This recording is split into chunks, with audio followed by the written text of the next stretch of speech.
Hoje nós estamos aqui para gravar mais um episódio do Hora Marcada com as Psis, com essa convidada super especial, que é a Tabata Freitas. Ela é psicóloga aqui na nossa cidade, também sócia proprietária da Clinimed e a autora desse livro maravilhoso que ela me presenteou hoje, que é Eu Não Sabia Que Crescer Dói, que está aqui na minha mão, né? Obrigada pelo presente, Tabata.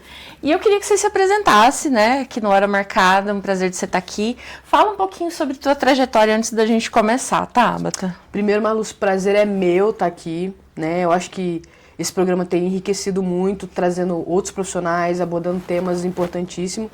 Mas falando de mim, a minha trajetória, eu sou do Espírito Santo, Cachoeira de Itapemirim, estou há 23 anos em Campo Mourão, já me sinto daqui, e venho num percurso da psicologia tentando fazer o meu plano de carreira.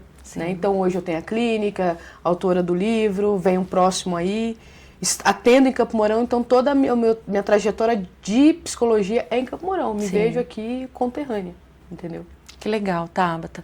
E hoje nós vamos falar aqui no podcast sobre um tema que eu, assim, vi, né, no perfil da Tabata e achei muito legal no story até que ela postou, que é o tema Quem Sou Eu Além dos Papéis que eu exerço. Eu achei muito interessante você falar isso, Tabata, quem sou eu nos papéis que eu exerço, porque hoje nós estamos, assim, querendo saber quem nós somos, Sim. Né? E aí eu queria que você falasse um pouco mais sobre esse tema, dessa identidade, dessa construção, desses papéis que a gente exerce, de como que nós exercemos. Até numa pré-conversa você falou que era mais voltado para esse público da educação, mas eu acho que tem muito mais além do que só o público da educação, né? É que quando a gente fala quem sou eu, ou a busca do meu eu, a gente acha que é buscar alguém de fora para dentro. Sim. E na verdade não, é buscar o meu eu que não reconheci ainda. Né? Tem até uma citação do Jung que fala, quando eu olho para fora eu sonho, quando eu olho para dentro eu desperto.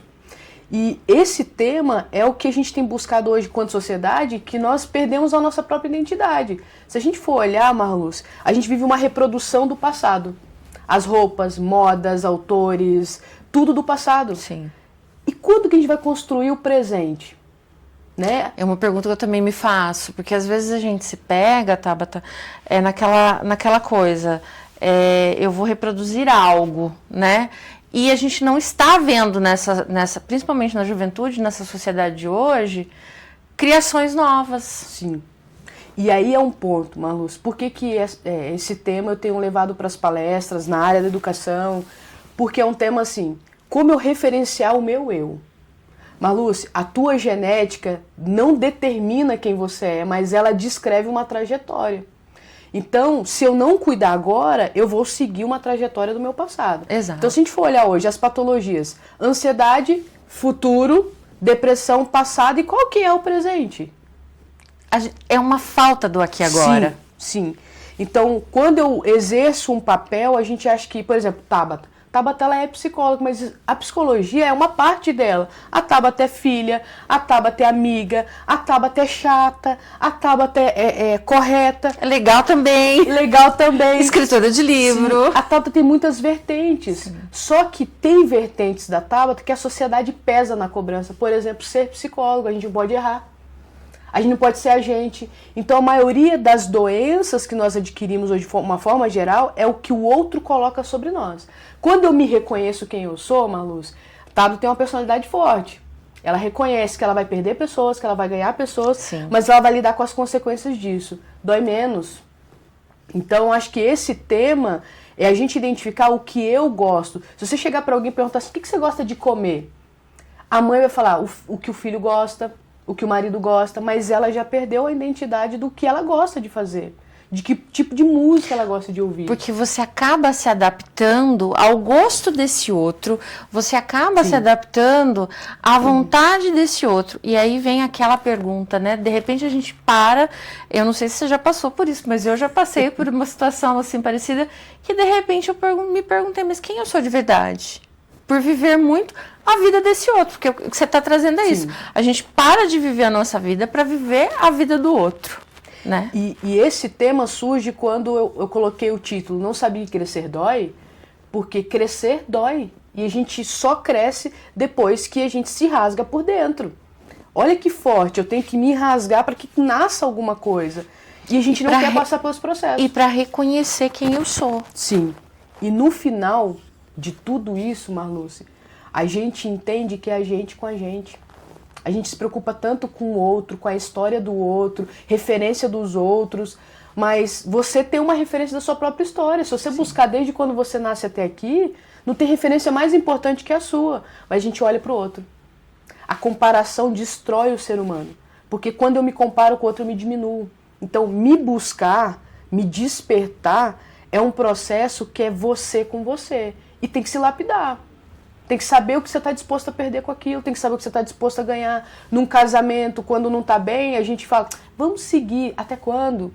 Num trabalho que você se mata, trabalhar, mas eu preciso desse dinheiro. Tá, e quanto você está gastando com a sua saúde? Colocar na balança. Então, descobrir o eu é descobrir aquilo que é confortável para mim. Saber o que eu quero. Até às vezes eu trago para os pacientes, né, essa pergunta, né? Mas quem é você para além da sua essência? Né? E as pessoas normalmente elas não conseguem responder isso. E uma coisa que eu sempre digo, quando a conta da farmácia tá mais cara do que o seu salário, você precisa repensar algumas coisas. Porque se isso está acontecendo, é realmente o quanto você está deixando de ser você para ser este outro. Sim. E você aborda isso, né? Quando você traz, quando eu vi esse tema, eu vi, né? Quem sou eu? Sim. O que você neste presente, neste aqui agora. Até eu sou gestalt terapeuta, da TCC, mas é justamente o que você está falando. A depressão lá um passado, a ansiedade lá um futuro, mas e o nosso aqui agora? Quem é esse aqui agora? O que eu estou sendo aqui? O que eu estou fazendo para mim? Sim. E você sabe que isso é tão forte, a gente aqui conversando a respeito disso, que se a gente chegar num restaurante, Malu, se sentar por 5 minutos, você vai ver as pessoas, todas elas sentadas, mexendo no celular, e elas estão sozinhas. Sim. Então, quer dizer, o quem sou eu é chegar naquele ambiente e falar assim, galera, na boa, desliga o celular, vamos conversar. Eu vim aqui para conversar. Sim. Então, assim, a gente hoje se adaptou a não conversar, se adaptou a se fechar, se adaptou a engolir tudo. E eu acho que quando a gente descobre esse caminho do quem sou eu, a gente descobre que eu não sou obrigada a nada, igual a música lá, não sou obrigada a nada. Não tá bom, tá desconfortável, não tá feliz. A gente vem nessa vida pra qual finalidade, assim? Pra qual finalidade? Eu vim aqui só pra poder passar raiva? Não, né? A gente veio para viver uma vida boa, pra gente viver uma vida, acho que, tranquila e poder ser quem nós somos, de verdade. Sim. Né? E assumir. E uma coisa também que eu vejo, Tabata, muito quando as pessoas não querem assumir aquilo que elas são, talvez seja por medo da responsabilidade. Sim. Né? Que nem você falou, quando as pessoas elas te cobram demais pelo papel da psicologia. Eu também sinto isso. Sim. Que o psicólogo tem que ser perfeito, mas por trás de um psicólogo há uma figura humana, assim como qualquer outra profissão, professor, advogado, médico, tem essa cobrança muito grande. Eu, na minha trajetória, trabalhando com médicos, né, no Brasil inteiro, eu percebo isso, que às vezes os estudantes de medicina chegam e eles estão assim com uma ansiedade muito grande, porque a cobrança deles é tão exacerbada, porque você tem que ser o detentor do saber, você tem uma vida na mão. É igual o professor também, o professor entra nessa questão, você está ali, você está educando uma criança, você está fazendo com que aquela criança seja alguém, e os pais também entram nessa situação, e aí isso pesa, essa responsabilidade pesa. E Marluce, assim, compartilhando com a galera que vai assistir, perguntar para eles assim, em que momento do seu tempo, do seu dia, você parou para se perguntar qual que é o meu propósito? Não estou falando de meta. Qual que é o meu propósito? Exato. A gente perdeu a noção do que é propósito, a gente perdeu símbolos, a gente perdeu a identidade de Natal, a identidade de Páscoa, a gente perdeu, a gente não se reúne mais. Virou comércio. Sim. né? Essas coisas viraram comércio. E quando você traz isso, Tabata, vem questionamentos da minha cabeça, né? Quais são os meus propósitos? As pessoas hoje em dia, na sociedade atual, realmente elas deixaram o propósito de lado e vamos colocar metas. E nós não nos resumimos a metas. Sim. Nós nos resumimos a propósitos de vida. Sim. E as pessoas vão só na meta, e ficam ali e não saem daquele lugar. E aí o que elas fazem? Cada vez mais elas se diminuem e fogem da responsabilidade. Sim. E fogem da própria realidade delas. E você sabe que você falando isso me vem muito na cabeça sobre responsabilidade, o quanto tem sido difícil as pessoas entenderem que elas são falhas e tá tudo bem. O quanto elas têm dificuldade de encarar, de dizer, olha, eu errei, eu falhei, porque tem medo de ser descoberto, entende? Por isso que a gente mente, a gente tem medo de ser descoberto. Sim. Então, quando a gente descobre o meu eu assumo essa responsabilidade que o meu eu é falho, entende? Que tá tudo bem ser falho, que tá tudo bem eu me reiterar e pedir desculpas, eu identificar que não foi daquela forma. Mas a gente vive uma sociedade tão complicada que tudo briga, tudo discute, não senta, não escuta, né? Só sabem falar e não sabem se escutar. Existe tudo de certo e tudo de errado, não é flexível. Então a gente vê uma sociedade que está perdida. Sim. É uma geração que está perdida e uma geração que grita por socorro. E Tabata, o que eu percebo também é que quando a gente começa ter um pouco desse autoconhecimento, vem uma autocobrança junto. As duas parecem que vêm de mãozinha dadas, né? Por que vem essa autocobrança junto? Junto com o autoconhecimento? Porque daí nós passamos para o outro a perfeição. Sim. E o outro espera essa perfeição de nós. Sim. Né?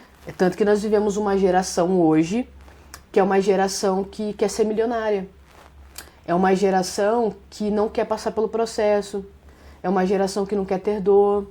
É uma geração que está com dificuldade de entender que a gente precisa se colocar sim, né, como cidadão, mas não como militante de gritos, né? A gente não consegue conversar.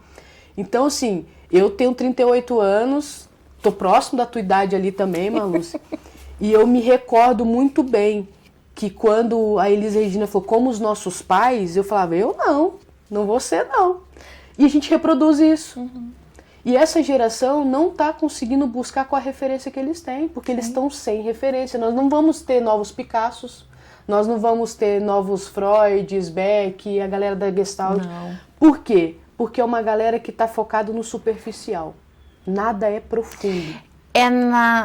Acho que é uma geração, Tabata, que está, assim, reproduzindo. Reproduzindo, sim. E nós, né, eu tô com 47 anos já, bem vividos, não posso reclamar, mas o que eu vejo, que nós temos que tentar resgatar, às vezes, e aí vem muito do que você começou sim. falando, resgatar o nosso passado, resgatar a nossa história lá atrás, para que essa história hoje, ela não morra e ensinar algo, despertar algo nessa nova geração. E a gente não está criticando essa geração, a gente está mostrando, né? A gente está tentando trazer aqui uma luz para que vá buscar esse autoconhecimento, vai buscar quem nós somos. Essa semana mesmo eu fiz um post na rede social sobre o descansar, eu vi. Né? Até usei o de mim, do BTS, porque eu vi uma reportagem dele pedindo desculpas de um show que ele estava chovendo muito e eles não podiam, ele estava preocupado com os fãs que estavam lá, ele estava preocupado de não ter entregado o suficiente porque aquelas pessoas pagaram para assistir.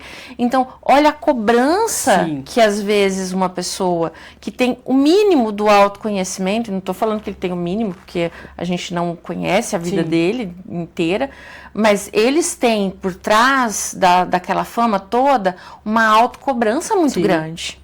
né? E eles não se permitem, às vezes, parar e descansar. Porque quando eles param e descansam, eles são criticados por isso. A pausa é vista como uma preguiça, como um problema. Exato. Não como um resgate. E aí, uma coisa que me vem muito, Tabata, a hora que você falou, não tem problema pedir desculpa, não tem problema fazer isso. As pessoas têm medo de demonstrar fraqueza. E para elas, hoje, é uma crença tão limitante dentro delas que pedir desculpas é um gesto de você é fraco. Sim. Só que o que está escondido por trás do pedir desculpas? O que está escondido atrás dessa frase, você é fraco? Sim. E você sabe que, Malu, a gente olhando para tudo isso, a gente ficaria horas, né, batendo papo, porque eu acho que o teu raciocínio é muito parecido com o meu. A gente, quando resgata isso, a gente tenta trazer as pessoas a voltar à essência. Quando eu vou para um treinamento, quando eu vou para uma palestra, eu levo muito brincadeiras da infância, aquela brincadeira da corrida do ovo, né, do saco. E normalmente o gestor fala, tá, mas isso aí é um treinamento sério? Eu falei, sim. Nós vamos brincar e através do brincar nós vamos resgatar nesses colaboradores, nós vamos resgatar essas pessoas o quanto é importante ser feliz. Sim. Que não tá tudo bem eu cumprir todos os papéis, mas tá tudo bem eu ser eu. Às vezes a Tabata gosta aos domingos comer pipoca, tomar café e assistir Bob Esponja. E tem problema nisso? Não, pelo contrário, ela resgata a parte boa da infância dela, que era o nada. Que era acordar quando ela queria assistir Bob Esponja. Então, a pausa, ela é vista hoje como perca de tempo, perca de dinheiro. Voltar no passado para resgatar o meu eu não é resgatar trauma, porque a gente trata. Resgatar o meu eu é lembrar do quanto era gostoso. Exato. Esses dias eu fui correr na chuva, foi muito gostoso, fiquei gripada, óbvio que é consequência. Mas eu lembro que a gente faz tudo correndo. A gente começou a ter medo de muitas coisas que era gostoso, que é dar risada, que é conversar, tomar café, sentar na frente da casa, tomar um chimarrão. Esse é o eu. É o eu desprovido de papéis. É o eu andando descalço na grama. A gente deixou de fazer isso. Para ser o quê? Ser o correto. Ser o orgulhoso. Ser a pessoa que eu não vou arregar para ninguém. Eu não vou errar? Não vou errar. E aí a gente sofre, porque o número de burnout aumentou, o número de depressão aumentou, o número de patologia aumentou, e as pessoas ainda continuam tentando entender por que tá assim. Por que será que tá assim? Porque você deixou de ser a Tabata, você deixou de ser a tua essência para ser alguém moldado para entregar algo para uma sociedade. Exatamente. É muito isso. Eu deixei de ser eu, Marluce, para entregar algo a alguém que a sociedade quer. E quantos moldes a gente está vendo aí rachado? Quantos moldes a gente está vendo aí, máscaras, para poder tentar cumprir esse papel? Marluce, é muito triste, a gente vê as pessoas andando na rua, elas não olham mais para o lado, elas não olham mais para frente, elas olham para baixo ou para o celular. E eu me peguei muitas vezes fazendo isso. Eu já me peguei indo para o mercado, encontrar alguém, ô Tabata! E aquilo me dá um choque, e falar, cara, o que eu estou fazendo? Então eu comecei a me policiar de resgatar essa Tabata que gosta de sentar e às vezes não fazer nada mesmo. Às vezes eu sento lá na Fiorella e fico lá tomando meu café, olhando. Eu gosto muito de observar, sabe? E eu percebi que isso me fez muito bem, que a pausa me faz muito bem. Precisamos. Trabalhar me faz muito bem, mas quando eu excedo isso, se torna doença. A gente precisa ter o limitante, né? Eu acho que tudo, entre a dose e o veneno ali, para se transformar um outro, é o nível, né? Então... Sim, eu acho isso muito importante quando a gente tem esses momentos de pausa. E eu me peguei esses dias. Alguém me chamou na rua, eu estava tão... com tantas coisas na cabeça, com tantas cobranças, que alguém me chamou na rua e eu só vi a hora que a pessoa me abraçou. A pessoa me abraçou. Nesse momento, eu falei, o que eu tô fazendo da minha vida? Onde cai, né? Uhum. E aí o que eu fiz? Eu parei tudo, tirei um final de semana de folga. Só que aí, quando você para, e é justamente, acho que resgatando o que a gente estava falando, as pessoas falam assim, ai, mas você vai ficar em casa o dia inteiro. Eu gosto de dorama. Eu sou apaixonada pela cultura asiática, gosto muito. Uma das minhas metas é ir pra Coreia. 2027, se Deus quiser, eu vou. Opa! Então, assim, quando isso acontece, e eu falo pra alguém, o que você vai fazer hoje? Eu vou pra casa, vou assistir dorama. As pessoas falam pra mim, mas isso é coisa de criança. Isso aí, você já não tem mais idade. Cara, mas é meu. Sim. É o seu eu, né? É o meu eu. É o meu eu que gosta de sentar e ficar na minha caixa do nada, né? Sim. Naquele momento meu, assistindo algo que eu gosto. Mas a família vai fazer um churrasco e você vai ficar em casa. Eu. Eu não sou obrigada, e as pessoas demoram, Tabata, para entender isso, que elas não são obrigadas a estar lá o tempo todo. Sim. Elas não são obrigadas a exercer uma função o tempo inteiro. Elas escolhem. Exatamente. E a gente tem uma dificuldade muito grande de escolher porque a gente acha que você sabe que o não afasta as pessoas, né? Uhum. Então a gente tem medo disso. Não vou. Vou perder essa amiga. Não vou. A família não vai me chamar. Tá, é uma escolha deles não me chamar. Mas é uma escolha minha querer estar em casa assistindo meu dorama, meu Bob Esponja. Exato. E tá tudo bem pra mim. A questão é que a gente quer generalizar gosto, generalizar padrões. Não, eu sou um indivíduo único. Exatamente. A minha digital, ela é minha. Não tem outra pessoa com a minha digital. Até um gêmeos, a digital não é a mesma. Então, quer dizer, a gente quer padronizar. Não, tem que estar todo mundo lá. Tá, mas se eu não tô bem pra estar lá? Eu vou lá, cumpro o meu papel com aquela cara amarrada, infeliz, gerando doenças pro meu corpo psicossomáticas. E eu vou pra casa com isso. E as pessoas estavam sorrindo. Quem não se divertiu ali fui eu. Só o fato de estar ali favoreceu para a pessoa que me chamou, mas não favoreceu para mim. Então não afasta. Então a gente tem maior de medo de dizer não pro filho, pro marido, pro patrão, porque não, eu não vou ser escolhido se eu falar não. Não, o não é um sinônimo de educação. Você me respeita e eu te respeito. Então quando eu digo não, a gente para e fala assim, por que eu recebi esse não, hein? Karina sempre fala nas supervisões dela pra gente o seguinte, não é uma frase completa. Não é educativo, né? É uma frase completa. Não, você não precisa justificar, né? Sim. E eu acho que vem muito disso, porque aí a gente volta a se conectar, Tabata, com o nosso eu, a gente volta a se conectar com esse respeito que a gente tem, porque como que eu te respeito se eu não me respeito? Exato, perfeito. E a gente, você falou tudo assim, mas você resumiu tudo. A gente usa palavras prontas, frases prontas para performar. A palavra respeito ela é muito forte e cabe em qualquer cenário. Sim. Então, quando eu me respeito, eu respeito os meus limites. E aí eu consigo respeitar o seu limite. Se eu não respeito os meus limites, eu vou ser aquela pessoa que não vou respeitar o limite de ninguém. De ninguém, eu vou passar por cima de qualquer pessoa, de qualquer verdade, de qualquer história, porque eu não respeito os meus. Então você entende que é um movimento que é mais dentro do que fora, e a gente busca o eu lá fora, eu busco o eu do outro, eu busco o eu do que deu certo, eu busco o eu... Tá, e o meu eu? Quando eu trago isso, Marluce, nas palestras, a maioria das pessoas sai de lá muito impactada e mandam mensagem, Tabata, virou a chave. Eu falei, que bom, porque alguém fez isso comigo também. Eu também era um desses eu perdido, um desses eu que achava que eu tinha que fazer tudo, que eu tinha que resolver tudo. Não, não tenho. Tem coisas que eu deixo para outra pessoa resolver e tá Sim. tudo bem para mim. E quando você aprende isso, acho que vem bem no que a gente está falando, dessa virada de chave, do falar não, do falar, olha, não posso. E você não precisa de ser mal educado, grosso com ninguém, você pode falar um não sorrindo. Mas as pessoas, foi que nem quando eu te fiz o convite. Eu falei, se a Tabata não aceitar, tudo bem, ela tem os horários dela e tal. Até demorei um pouco para te responder, porque a minha vida é aquela vida muito doida, né? Às vezes para parar, e eu Sim. te entendo, que você também falou que tem uma agenda bem apertada, que às vezes pra gente parar, a gente precisa remanejar muita coisa para poder estar em lugares. Sim. E tem pessoas que elas não entendem isso. Né? Tem pessoas que falam, poxa, mas que chata, não conseguiu vir, porque não é isso.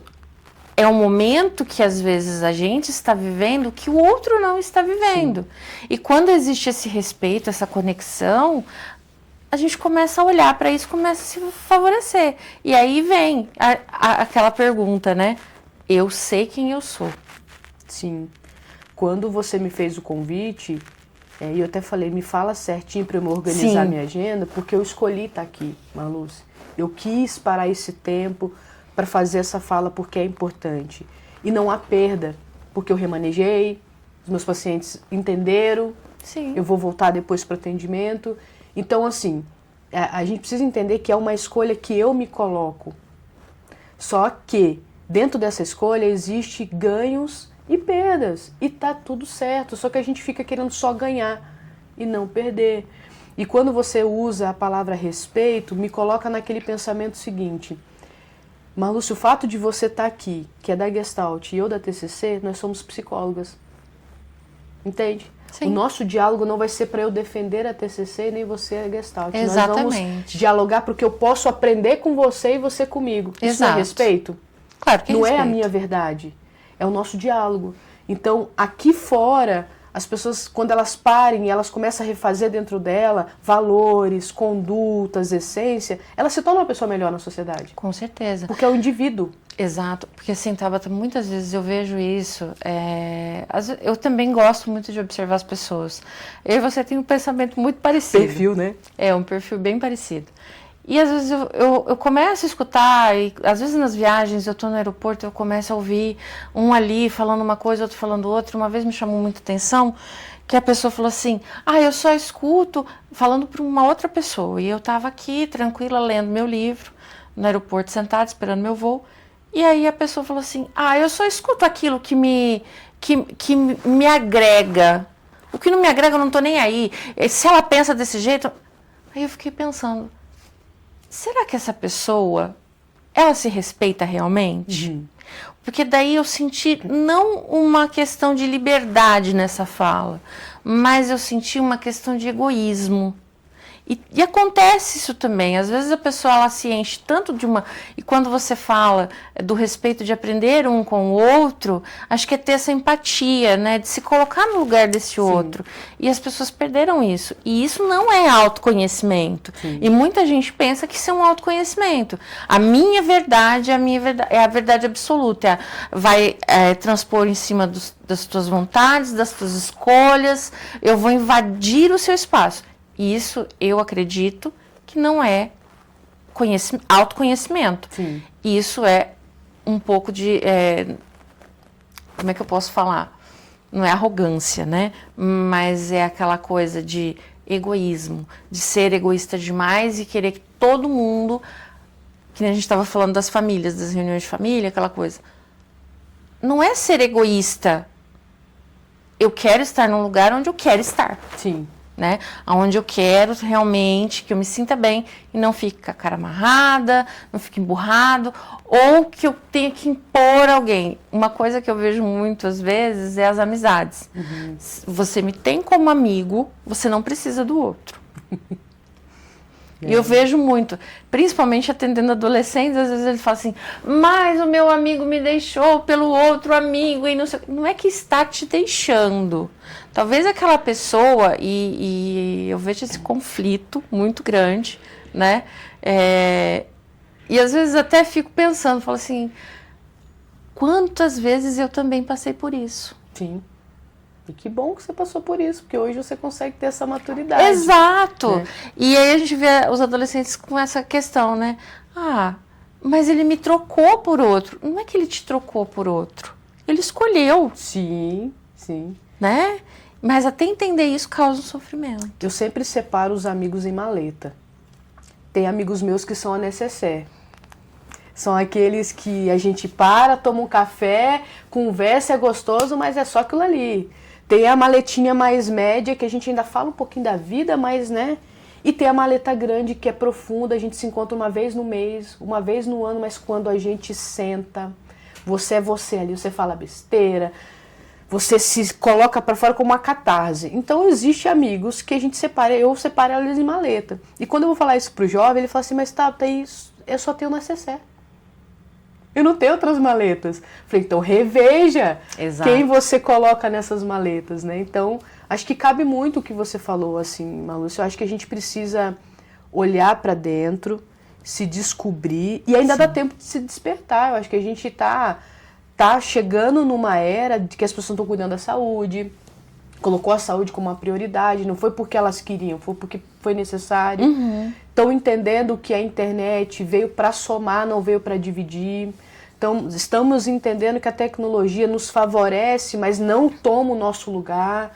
A gente está começando, acho que devagar as coisas vão se encaixando. Porque tem muita gente, quando até você fala de tecnologia, tem muita gente que se compara, né? Ai, porque aquela vida perfeita e não sei o quê. E tem um vídeo que, às vezes, quando chega alguém com esse debate, eu já deixo ele meio no play ali. Eu trago o tablet, às vezes, para o consultório, porque fica mais fácil para mostrar. E aí eu falo, olha, que é a falsa felicidade, né? Que a menina vai lá, se maqueia toda, deita na cama, faz o sinalzinho assim, que ela tá linda e acordando plena, mas antes tudo teve uma maquiagem ali, uma performance. E aí a pessoa ela entrega algo que não é dela, né? E ela não sabe realmente quem ela é. E é uma corrente. Aí o outro curte, dá um like. Eu não sei se você já leu Byung-Chul Han. Não. É uma leitura muito boa também, tá? Porque ele tem Sociedade do Cansaço. E na Sociedade Paliativa, que é um dos livros dele, ele fala: a vida não é instagramável. Gostei. Né?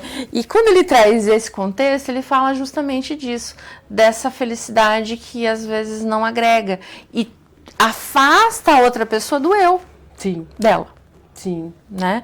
Afasta a outra pessoa de quem ela realmente é, porque ela está impondo algo. Sim.